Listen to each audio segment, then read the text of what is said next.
This was my and I was struggling to imagine someone inside me. I can't wait to have your in my. With all due respect, Senator, the words you spoke are disturbing, especially coming out of your mouth is very disturbing.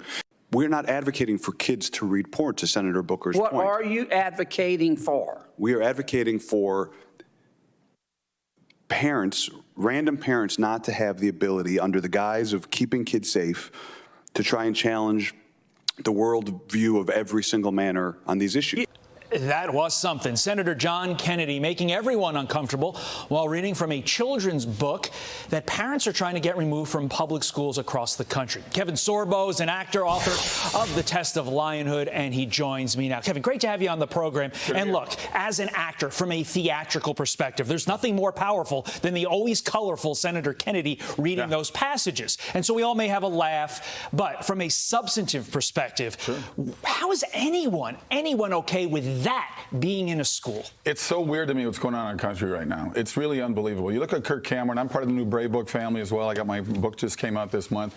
And Kirk, if you remember, got blasted for reading in public libraries. They didn't want him in there. They wanted drag queens reading to the 7- and 8-year-olds, but not Kirk Cameron because he's way too scary for them, apparently. And I do a lot of speaking events, and I keep saying, I keep talking about the silent majority. I said, the heck with the silent majority. If they're that big, then wake up and say something. I'm here to wake up the lions. The sheep are going to be the sheep, and they got a hold of me. I did a book, and it's called The Test of Lionhood.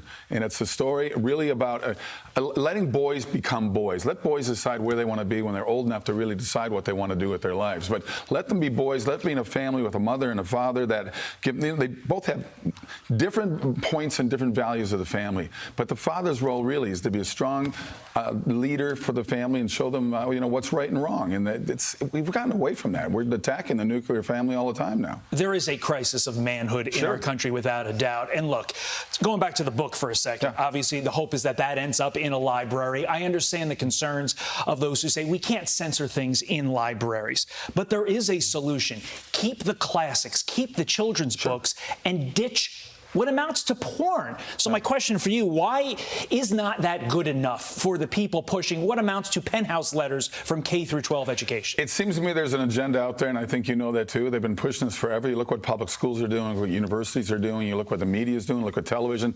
Walt Disney said in the 1950s, movies and television, and certainly books will influence our youth. Well, he's right about that. And I'm sure he's rolling over his grave to what Disney's done to their classics and their movies they're putting out there with their agenda. And the public is waking up and saying, we're tired of this.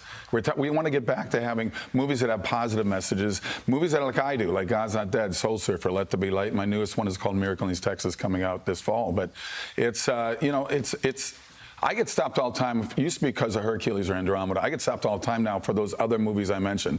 They say we need more family movies out there because there's so many movies that people get tired of taking their families to and they won't go. And it's shown in the box office. Disney's looking at $1 billion loss this year. And their stock price has been horrible, stagnant for the last couple of years. Speaking of Hollywood, ex-Disney star Jake Paul encouraging his social media followers to vote in the 2024 election. He says, quote, I'm meeting with the potential presidential candidates mainly because I think this is the most important election in the past 100 years. We need someone great. America is falling.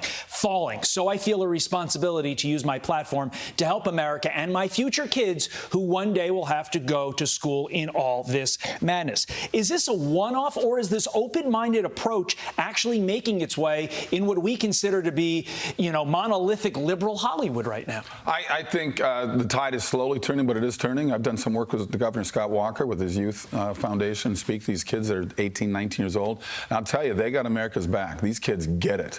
I think COVID was a big turning point for a lot of these kids when they're going through the junior and high school years and said, what is going on with this whole fear factor using it as a weapon against us? So I think kids are really starting to wake up, and I think Jake's got it right. I think we need somebody out there that's a manly man, and right here is the book to get him there, right here. He's got quite a following. It'll be interesting to see if his following influences the vote, because let's face it, if you're 18 years old, you may be following this guy, maybe listening to him. If you keep an open mind and don't automatically vote for the Democrat, that could make the difference. The book is called, hold it up one more time. It's a Test of Lionhood, and it's bravebooks.com. Go to bravebooks.com and check it out. Get it today. Kevin Sorbo, thank you so much. Carly, over to you. I'm Steve Ducey. I'm Brian Kilmeade. And I'm Ainsley Earhart. And click here to subscribe to the Fox News YouTube page to catch our hottest interviews and most compelling analysis.